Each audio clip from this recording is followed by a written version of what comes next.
Hi, and welcome back to Ready, Set, GYO, your on-the-go guide to learning gynecologic oncology.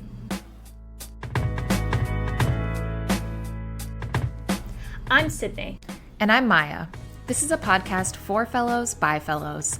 We are here to help you explore the diagnosis and treatment of gynecologic cancers, master the standards of care, and stay on top of new practice-changing publications. Let's get ready to GYO!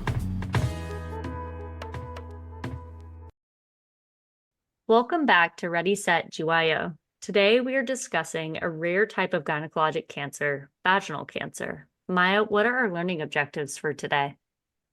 Our learning objectives are to review the epidemiology and clinical presentation of primary vaginal cancers, to discuss diagnostic and staging consideration for primary vaginal cancers, to discuss primary treatment of early stage vaginal cancer, primary treatment of advanced stage vaginal cancer, and to discuss options for management of metastatic and recurrent vaginal cancers.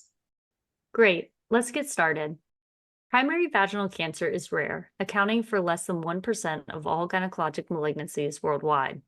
Most cancerous lesions in the vagina, about 80 to 90%, are actually metastatic, either from the vulva, cervix, endometrium, bladder, sigmoid colon, or even the ovaries, breast, or pancreas.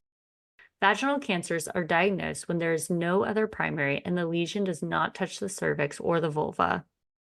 About 80% of primary vaginal cancers are squamous cell carcinomas, and HPV is responsible for the majority of cases.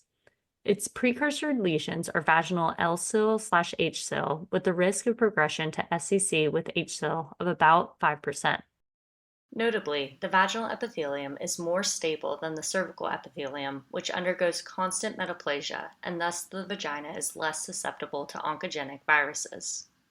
Similar to vulvar cancers, vaginal cancers are categorized by involvement of HPV, independent or associated. HPV-independent vaginal SCCs are more frequent in postmenopausal patients. On staining, P53 is typically positive and P16 will be negative. For HPV-dependent vaginal cancers, HPV16 is the most common culprit strain. A higher proportion of vaginal SCCs are HPV-related compared to vulvar SCC, about 80% and 40% respectively. The peak incidence of vaginal carcinomas is in the 6th to 7th decade of life, which is often after patients have stopped undergoing regular pelvic exams. Other histologic types include primary vaginal melanoma, the second most common type, adenocarcinoma, and sarcoma.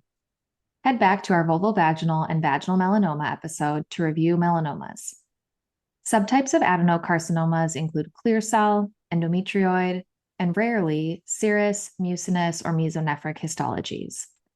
Adenocarcinomas can be HPV-mediated, like squamous cell carcinomas. Clear cell cancers of the vagina can be idiopathic or can result from DES exposure. Diethylstilbestrol, or DES, is a historic synthetic estrogen that was given between the 1940s to 70s to prevent miscarriage and preterm labor and related complications of pregnancy. It's important to distinguish clear cell cancers from the Arias-Steller reaction, which is a reaction of the vaginal tissue to progesterone. It's seen particularly during pregnancy, and it can mimic clear cell carcinoma. Vaginal adenosis can be a precursor to clear cell carcinoma. It's a common finding, which usually does not have malignant transformation, but it is possible. Endometrioid histologies arise from endometriosis. Sarcoma accounts for only 3% of primary vaginal cancers and comes in the form of leiomyosarcoma or rhabdomyosarcoma. Rhabdomyosarcomas, as opposed to other vaginal cancer types, are more common in young children. Does sarcoma botryoides ring a bell from med school pathoma? It has a characteristic grape-like appearance. Symptomatology mimics that of cervical cancer. About 50% of patients present with vaginal bleeding, 20% with vaginal discharge, and 15% with pain or dyspareunia. The posterior wall of the upper one-third of the vagina is the most common presenting site. Survival is highly dependent on stage. The 5-year overall survival for stage 1 disease is 70 to 95%, while is only about 35 to 70% for stage 2 disease. Notably, vaginal cytology will only incidentally detect about 20% of vaginal cancers. Workup for vaginal cancer should include a history and physical with a thorough pelvic exam with biopsy. One should consider EUA cystoscopy and/or proctoscopy as clinically indicated, as it's super important to confirm there isn't another primary. Make sure to exclude prior history of cervical or vulvar carcinomas in the last 5 years. That being said, the 5-year time period is sort of arbitrary. Remember that patients can recur with cervical or vulvar cancer even decades later, but it's rare. In these situations, it can be really difficult to determine if a vaginal squamous cell carcinoma is new or recurrence of prior disease. In that case, you should consider both treatment algorithms to determine the best plan of care. Imaging should include a pelvic MRI with and without IV contrast and vaginal gel for evaluation of local disease. Vaginal gel is specifically important to delineate the vaginal cavity and assess tumor thickness. A PET CT or CT chest, abdomen, pelvis can be used to evaluate for metastatic disease and to rule out any other primaries. Labs should include a CBC, CMP, HPV testing, and consideration of HIV testing. Additionally, you may want to consider testing certain biomarkers which may have treatment implications down the line, specifically PD-L1, TMB, MSI, HER2, and other rare fusions like RET or NTRK, depending on the clinical picture. Maya, what can you tell us about staging? Overall, the staging for primary vaginal cancer is much more simple compared to other gynecologic disease sites. FIGO stage 1 disease is confined to the vagina. Using the AJCC TNM staging, T1A disease is less than or equal to 2 centimeters of tumor diameter, and T1B is greater than 2 centimeters. FIGO stage 2 disease invades the paravaginal tissues but does not extend to the sidewall. Stage 3 disease extends to the pelvic sidewall and/or causes hydronephrosis or a non-functioning kidney, or involves nodal disease, including the pelvic or the inguinal nodes. Stage 4A disease invades the bladder or rectal mucosa but does not extend beyond the true pelvis, and stage 4B disease includes distant metastases. I heard you say that for stage 3 disease, there can be involvement of the pelvic or inguinal nodes. Can you explain further? Of course. The classic teaching is that lesions of the upper 2/3 of the vagina lymphatically drain to the pelvic nodes, and the lower 1/3 goes to the inguinal nodes. In reality, it might be more complicated than that. Frumovitz et al. Published a small series of 14 patients with vaginal cancer in 2008, which demonstrated that on pre-treatment lymphoscintigraphy, 3 of 5 patients with lower vaginal lesions had sentinel lymph nodes in the pelvis, and 2 of 4 patients with upper vaginal lesions had sentinel lymph nodes in the inguinal nodes. So for these patients, either nodal bed could be implicated. Okay, so once we've established a diagnosis and a stage, what's next for treatment? Because vaginal cancer is so rare, there are no randomized trials that give us information on how to best treat this disease site. Recommendations are based on retrospective data, expert opinion, and extrapolation from other disease sites. Most treatment is radiation-based, with surgery for select cases of stage 1 disease. Radiation therapy is listed as preferred on the NCCN guidelines, even for stage 1 lesions.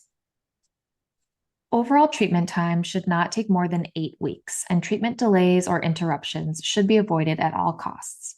We've talked about the importance of duration of therapy for radiation before. You can refer back to our radiation basics episode and our locally advanced cervical cancer episodes where we discuss why this matters. The total dose should be 45 to 50 gray if using IMRT, and a nodal boost can be considered. If brachytherapy is being added, the dose should be 70 to 80 gray total, with lower doses like 70 to 75 gray in the lower vagina. For reference, there are excellent tables in the NCCN guidelines which delineate soft and hard constraints of radiation to the organs at risk. For stage 1 disease, intracavitary brachytherapy alone, often in the form of a vaginal cylinder, is preferred if the lesions are less than 2 centimeters, T1A, and the thickness of the lesion is less than or equal to 5 millimeters. If the lesion does not meet this criteria, there is no standard recommendation, but most proceed with EBRT with brachytherapy. The disease-free survival is good with radiation alone for small cancers, but one can consider the addition of platinum-containing chemotherapy. Maya, is there any role for surgery in early-stage disease? Sometimes, but this is only recommended if a complete resection with completely negative margins is expected. This usually correlates with a tumor less than 2 centimeters, maybe up to 3 centimeters. It's important to think about surgical morbidity here, like that tumors in the lower vagina make it much harder to get clear resection margins, and that we should only surgically intervene if the intention is to avoid adjuvant radiotherapy. For microscopic lesions of the upper vagina, you could consider an upper vaginectomy with or without a hysterectomy, and a radical hysterectomy may be appropriate for macroscopic lesions that are less than 2 centimeters. Remember what we mentioned about lymph node drainage when assessing your lymph nodes. There's no prospective data about how to assess lymph nodes in primary vaginal cancer. A lymphadenectomy versus sentinel lymph node biopsy can be considered, as well as assessment of the lymph nodes on imaging. After resection of the tumor, one can consider vaginal reconstruction. If the primary surgery would require excision of the urethra, bladder, or rectum, then radiation is likely a preferable treatment. Sydney, what's next after surgery? The answer is driven by margin status. If the margins are negative, then observe. If the margins are positive or close, the patient should be given adjuvant radiotherapy or chemoradiation and/or brachytherapy. To reiterate again, if you think you may not get negative margins when planning for surgery, then opt for radiation primarily. What about treatment of stage 2 to 4A disease? Chemoradiation and brachytherapy is the preferred treatment, and chemo-RT does seem to improve outcomes. More about the studies in a moment. The NCCN states that chemoradiation should be, quote, used with caution in patients who are older, frail, and/or have multiple comorbidities. Quick reminder that primary vaginal cancer is one affecting older patients on average. If not able to tolerate cisplatin or alternatively carboplatin, then EBRT plus brachytherapy alone is acceptable.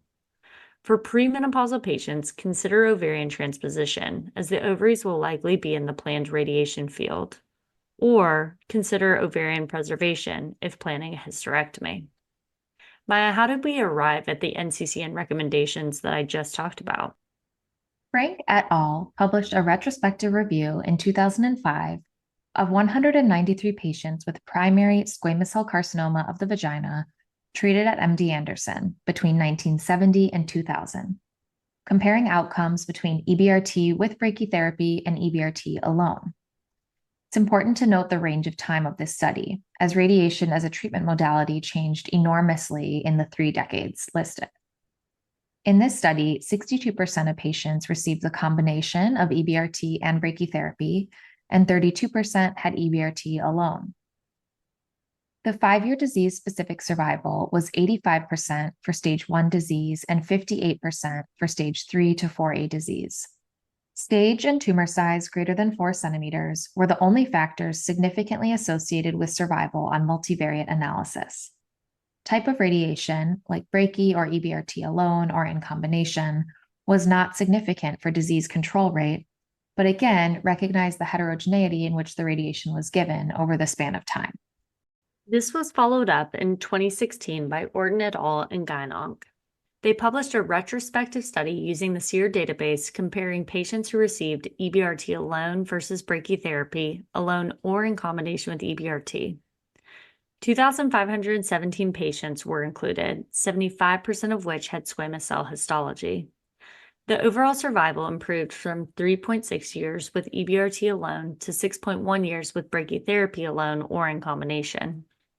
Brachytherapy had a lower hazard for death compared to EBRT alone in all stage subgroups, and the benefit persisted in both squamous cell and adenocarcinoma histologies. Tumors greater than 5 centimeters had the greatest benefit from brachytherapy. So, what's the takeaway from these studies? Frank et al. Showed that larger lesions in higher stages are worse oncologically. The Orton paper demonstrated improved overall survival with brachytherapy, with or without EBRT, and the NCCN guidelines follow this. Brachytherapy is a part of all treatment recommendations, and for select small lesions, it can be administered without additional EBRT. Maya, what about the recommendation for chemoradiation? How did we get there?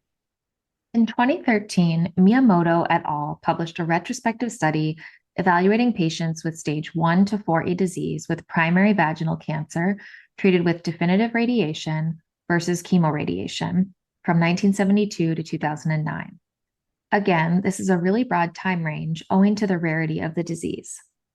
Of the 71 included patients, 50 received RT alone and 20 received chemo-RT. 3-year overall survival was 56% for RT alone versus 79% for chemo-RT. On multivariate analysis, chemo-RT was a significant predictor of disease-free survival with a hazard ratio of 0.31. Other significant predictors for disease-free survival and overall survival included radiation dose, FIGO stage, tumor size, and year of diagnosis.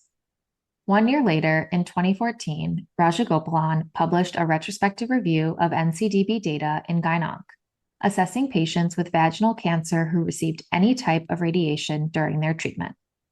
They included 8,222 patients with primary vaginal cancer treated from 1998 to 2011. 48% received chemo-RT. The use of chemo-RT increased over time from only 21% in 1998 to 59% in 2011. The median overall survival was longer with chemo-RT versus RT alone at 56.2 months versus 41.2 months. In this analysis, there was a significant benefit to the median overall survival, even in stage 1 patients, 83.5 months versus 109 months, which explains why adding chemo to radiation is an option listed in the NCCN guidelines. There was an even stronger difference between the groups in later stage disease, nearly doubling the overall survival. Factors independently prognostic on multivariate analysis from most to least impact on survival included lower stage, use of brachytherapy, use of chemo-RT, lower comorbidities, higher facility volume, and younger age. Now, the takeaway for these two studies is that chemo-RT leads to superior oncologic outcomes in vaginal cancer compared to radiation alone, even in earlier stage disease. As we've previously alluded, radiation technologies and modalities have changed over the years. Have there been any modern studies looking at RT in this disease site? Yes.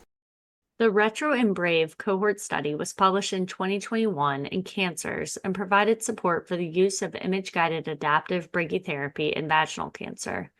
This was a retrospective, observational, multi-center study conducted in Europe.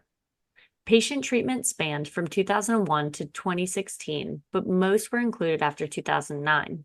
64% of the 148 patients received chemo-RT and 3 received brachytherapy alone. Median max tumor diameter at diagnosis was 4 centimeters. On multivariate analysis, only nodal disease was negatively associated with disease-free survival with a hazard ratio of 2.24. In patients with larger tumors, T2 to 4, local control was significantly improved with higher doses of radiation at the time of brachytherapy. Importantly, higher doses of radiation did not seem to lead to higher severe late toxicity, an achievement of volumetric image-guided brachytherapy compared to traditional 2D radiotherapy. Once treatment is complete, what does surveillance look like? Patients should be seen every 3 to 6 months for 2 years, then every 6 to 12 months for 3 to 5 years, and then annually thereafter. Imaging should be done 3 to 4 months after finishing therapy to assess response. One can consider cervical or vaginal cytology with or without HPV testing, but recognize that accuracy is compromised in patients with a history of radiation. Let's say I'm doing a surveillance exam and I see a mass. What should I do next? If you're concerned about a recurrence, you should prove it with a biopsy. Treatment of recurrence depends on prior therapy.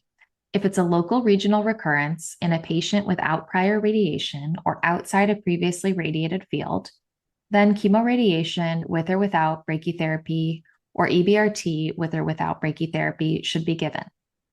If a patient has received prior intracavitary brachytherapy only, then EBRT plus minus systemic therapy plus minus interstitial brachytherapy can be given. Surgery in select patients can also be considered.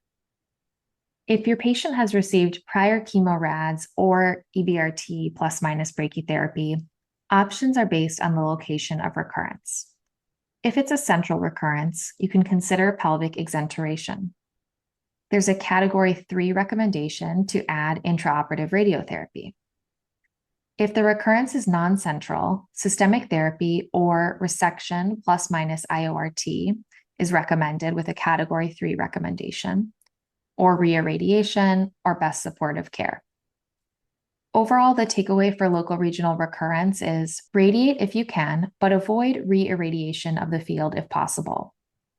Sydney, what about stage 4B disease or recurrent disease with distant metastases? All of these patients are recommended to receive systemic therapy.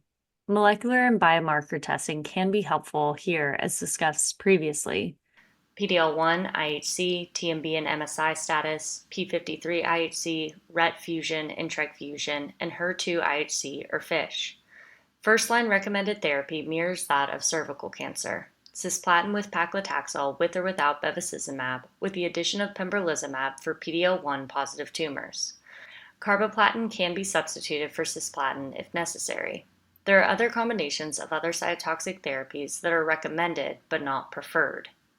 Second-line and subsequent therapy options include pembrolizumab monotherapy for PD-L1 positive, TMB high, or MSI high, MMR deficient tumors, cemiplimab, nivolumab in PD-L1 positive tumors, trastuzumab deruxtecan in HER2 IHC2 positive tumors, selpercatinib for RET fusion positive tumors, and larotrectinib or entrectinib for NTRK fusion positive tumors. It's interesting that in the NCCN guidelines, pembrolizumab in the upfront setting is recommended based on PD-L1 status, while in the second-line or recurrent setting, it's recommended for TMB high, MSI high, MMR deficient, or PD-L1 positive tumors. One can also consider the addition of palliative radiation to systemic therapy for disseminated disease. These recommendations for systemic therapy come from other disease sites or from basket trials, which we've discussed in other disease sites. In the Checkmate 358 trial, which evaluated the safety and efficacy of nivolumab, there was a small vulvovaginal cohort with 2 patients with vaginal cancer and 3 with vulvar. The results were reported together. In the vulvovaginal cohort, the overall response rate was 20%. 1 person had a partial response, 3 had stable disease, and 1 had progressive disease. The responses and duration of treatment were similar to that of the cervical cancer cohort. Most of the rest of all of these systemic therapy recommendations come from cervical cancer trials. Check back to our cervical and vulvar cancer episodes for more information on the trials that inform our choice of systemic therapy. That's all we have for you today. Here are your takeaways. Primary vaginal cancers account for less than 1% of all gynecologic malignancies, and most cancers in the vagina are metastases from other primary sites. Squamous cell carcinoma accounts for most primary vaginal cancers, and most vaginal SCCs are HPV positive. HPV status characterizes subtypes of vaginal cancer. Adenocarcinoma can also be HPV-mediated, and other subtypes are very rare. Patients typically present with bleeding, discharge, or pain. It's imperative to rule out a different primary site when evaluating a vaginal cancer, and to rule out a primary vulvar or cervical cancer occurring in the last 5 years. Evaluation includes biopsy with consideration of cystoscopy and proctoscopy, as well as imaging. Pelvic MRI is the most sensitive imaging for lesion characterization. Remember to ask for vaginal gel. Vaginal cancer has a simple staging system compared to other gynecologic malignancies. There are no randomized control trials for the treatment of vaginal cancers. Radiation is the mainstay of treatment, even for stage 1 lesions. Surgery is really only considered if you think you can get a complete resection with negative margins and not need any adjuvant radiotherapy. For small lesions not amenable to surgery, intracavitary brachytherapy alone can be done, but for larger lesions, EBRT with brachytherapy should be given. For stage 2 to 4A disease, chemoradiation with brachytherapy is preferred, as chemo-RT appears to improve outcomes. As for cervical cancer, cisplatin is the preferred agent, and carboplatin can be used if a patient is cisplatin intolerant. As in other disease sites, time to completion of radiation treatment is prognostic, and treatment delays or breaks should be minimized. For stage 4B disease or recurrent disease with distant metastases, systemic therapy is the standard of care. In PD-L1 positive tumors, pembrolizumab, cis-taxol, with or without Bev, is recommended. Other options up front include cis-taxol Bev or carbotaxol Bev. Second-line therapies include other immunotherapies and directed therapies based on tumor profiling.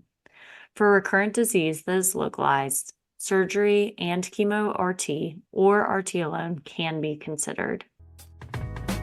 This has been another episode of Ready, Set, GYO, your source for all things gyno. If you'd like to check out today's show notes, take some practice questions, or explore resources we use to create the podcast, head to readysetgyo.com, the companion website for our podcast. We encourage you to reach out if you have ideas for new episodes, questions or comments about existing episodes, or thoughts of how we can make this podcast even better suited for you. We're excited to continue to learn with you. To stay up to date on all things Ready, Set, GYO, check out our Instagram and Twitter at ReadySetGYO. To support us and our production of future episodes, check out our Patreon at ReadySetGYO. This episode was recorded by Sydney Ersch and Maya Gross. Our sound editors are Brogan Brown and Kylie Knight. Our media and website manager is Sky Jacobson. We'd like to thank Dr. Jessica Parker-Metter, faculty at Indiana University Health, who reviewed the content of this episode for accuracy and completeness. Sydney and Maya signing off.